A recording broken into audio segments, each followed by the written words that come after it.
Hi friends అందరికీ ఈరోజు మనం చికెన్ ఎలా ప్రిపేర్ చేసుకున్నామో చూద్దాము. 1 స్పూన్ ఆయిల్ యాడ్ చేసుకోండి. తర్వాత నేను అరకిలో చికెన్ తీసుకున్నాను. ఆయిల్లో చికెన్ యాడ్ చేయండి. ఆయిల్ ఎక్కువగా వేసుకోకండి, ఓన్లీ 1 స్పూన్ యాడ్ చేసుకోకండి. ఎందుకంటే దాంట్లో వాటర్ వస్తుంది కదా, ఆ వాటర్ అంతా ఇంకిపోయేలాగా మొత్తం అంతా కలుపుకోండి. అలానే కలుపుతూ అడుగంటకుండా చూసుకోండి. తర్వాత నేను ఒక 1 స్పూన్ వరకు పసుపు యాడ్ చేసుకున్నాను. అలాగే 1 స్పూన్ సాల్ట్ యాడ్ చేసుకున్నాను. మొత్తం మంచిగా మిక్స్ చేసుకోండి. అంతా మిక్స్ చేసుకొని వాటర్ అంతా ఇలా ఇంకిపోవాలి. మొత్తం వాటర్ అంతా ఇంకిపోయేదాకా వాటర్ మాత్రం అస్సలు ఉండకూడదు. వాటర్ అంతా మంచిగా ఇంకిపోయే వరకు మంచిగా ఫ్రై చేసుకోండి.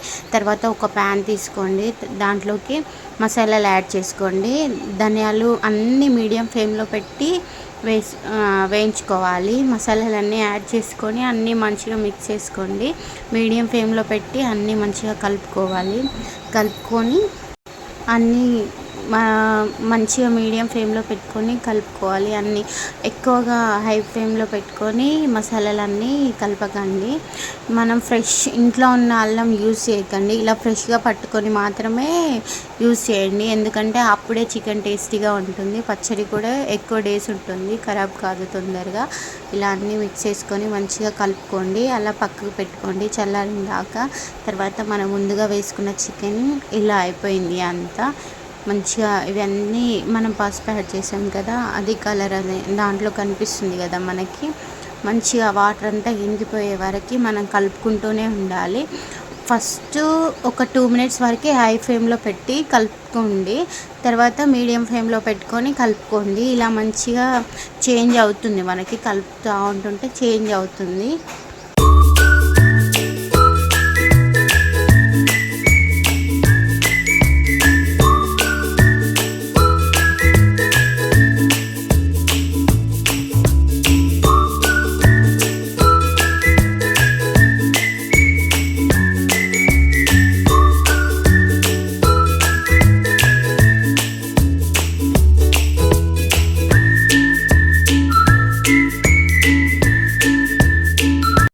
తర్వాత నేను ఒక గ్లాస్లో సగం వరకు ఆయిల్ తీసుకున్నాను. అంటే ఒక 5-6 స్పూన్స్ వరకు ఆయిల్ తీసుకోండి. ఆయిల్ ఎక్కువగా ఉంటేనే చికెన్ టేస్టీగా ఉంటుంది.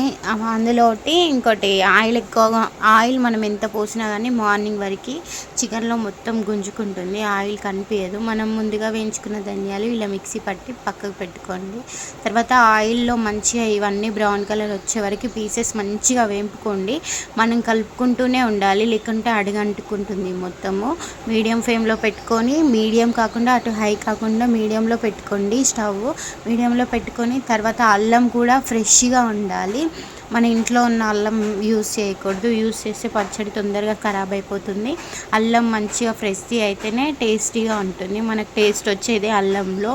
అల్లం మంచిగా దాంట్లో పచ్చివాసన పోయే వరకు కలుపుకుంటూనే ఉండాలి. పచ్చివాసన పోయే వరకు కలుపుతూనే ఉండాలి. అల్లం మొత్తం అలా మిక్స్ చేయండి.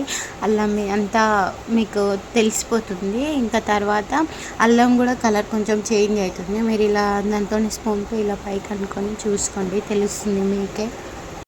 అంతా మంచిగా ఇలా అయిపోయిన తర్వాత మనం ముందుగా పక్కకు పెట్టుకున్నాం కదా ఆ చికెన్, అది మొత్తము దీంట్లో యాడ్ చేసుకోండి. దీంట్లో యాడ్ చేసుకొని ఇంకంతా మంచిగా మిక్స్ చేసేసుకోండి. నేను ఇక్కడ యాడ్ చేసుకుంటున్నాను కదా చికెన్ అంతా, ఇక్కడ దీంట్లో యాడ్ చేసుకోండి. చికెన్ పెద్ద పెద్ద పీసెస్ తీసుకోకండి, చిన్న చిన్న పీసెస్ తీసుకోండి. బోన్లెస్ చికెన్ తీసుకోండి. బోన్లెస్ చికెన్ అయితే బెస్ట్ ఇంకా నేను ఒక 2 స్పూన్స్ వరకు కారం వేసుకున్నాను. తర్వాత 1 స్పూన్ వరకు సాల్ట్ యాడ్ చేసుకున్నాను. తర్వాత మనం పట్టి పెట్టుకున్నాం కదా మసాలాలు, అవి ఒక 2 స్పూన్స్ వరకు యాడ్ చేశాను. మసాలాలు కారం ఎక్కువ ఉంటేనే కొంచెం టేస్టీగా ఉంటుంది చికెన్. అవి కూడా ఫ్రెష్గా పట్టుకున్నవి అయితేనే బెస్ట్. కారం ఇంట్లో ఉన్నది యూస్ చేసుకోవచ్చు, కారం ఏం కాదు. ఇంకా అన్నీ మంచిగా మిక్స్ చేసుకోండి. స్టవ్ ఆఫ్ చేసేసుకోండి. స్టవ్ ఆఫ్ చేసుకొని ఇంకా అన్నీ మిక్స్ చేసుకొని లాస్ట్లో మనకి టేస్ట్ కోసం ఇదంతా చల్లారిన తర్వాత ఒక నిమ్మకాయ పిండుకోండి. అంటే చికెన్ మొత్తం చల్లారిపోవాలి, ఇంకా అది కాలకుండా మొత్తం చల్లారిపోయిన తర్వాత మాత్రమే 1 స్పూన్ లెమన్ యాడ్ చేసుకోండి. ఇంకా అంతే, వేడివేడిగా చికెన్ రెడీ.